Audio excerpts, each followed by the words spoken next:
topik kali ini tentang behel pada anak. Perlu atau enggak sih?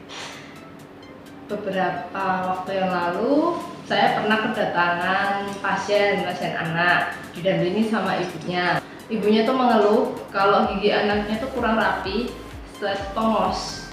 Nah, si ibu itu kepingin kayak yang dipakai sama anak-anak SMP.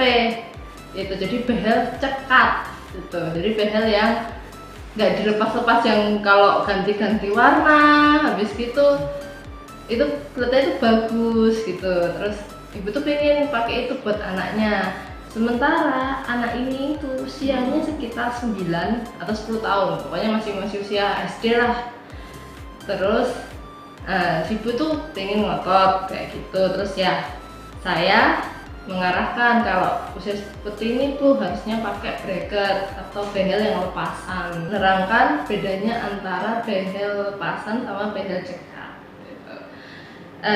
Memang sih sama-sama behel, yang satu itu behel lepasan digunakan untuk usia gigi pergantian, jadi gigi susu sama gigi dewasa tuh masih ada di situ.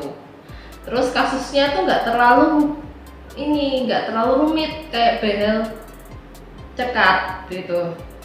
Terus juga behel lepasan itu tuh tidak membuat gigi itu jadi rapi, tapi hanya mengkoreksi gigitan-gigitan yang dirasa kurang pas.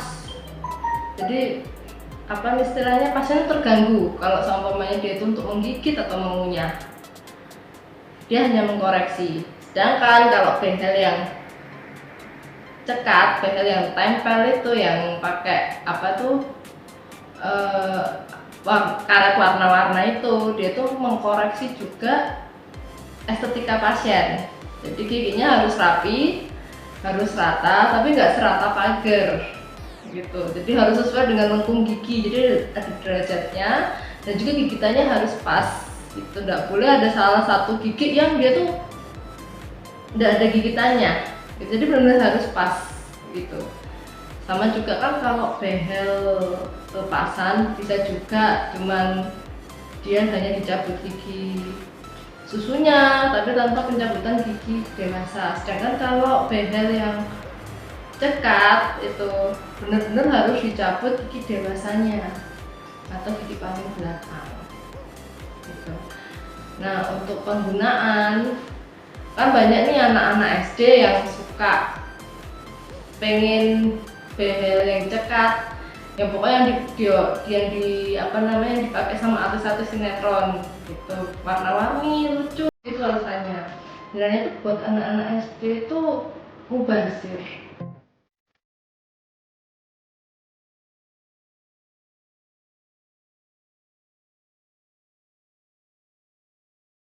Maksudnya istilahnya bukan indikasi untuk digunakan gitu, karena yang satu rahangnya mereka itu masih berkembang gitu.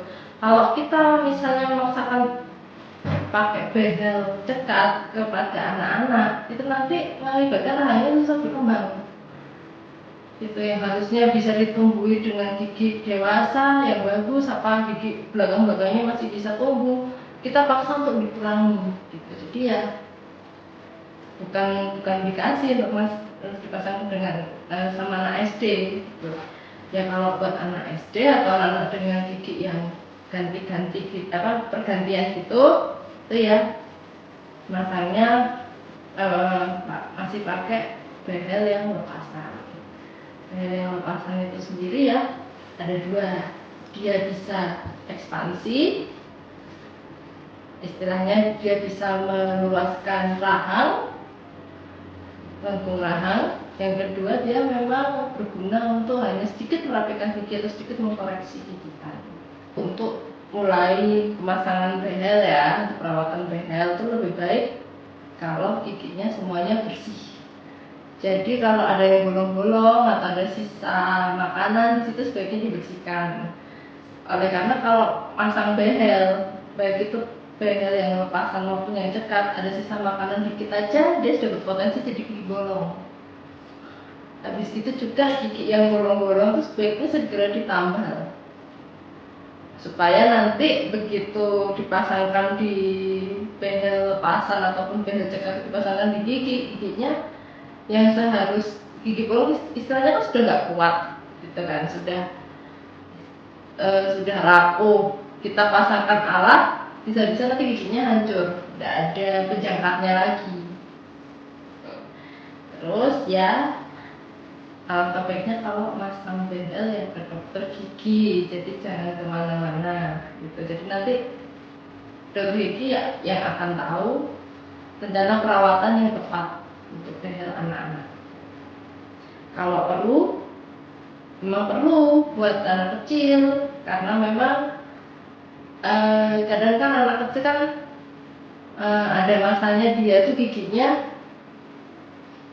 berantakan, habis itu juga tongos gara-gara ini, maaf ya, nyedot ibu jari gitu. Perlu memang, cuman itu hanya mengkoreksi gigitannya sedikit. Tapi nanti begitu dia sudah menginjak masa dewasa atau usia SMA, nah disarankan pakai peranti behel cekak. Makasih.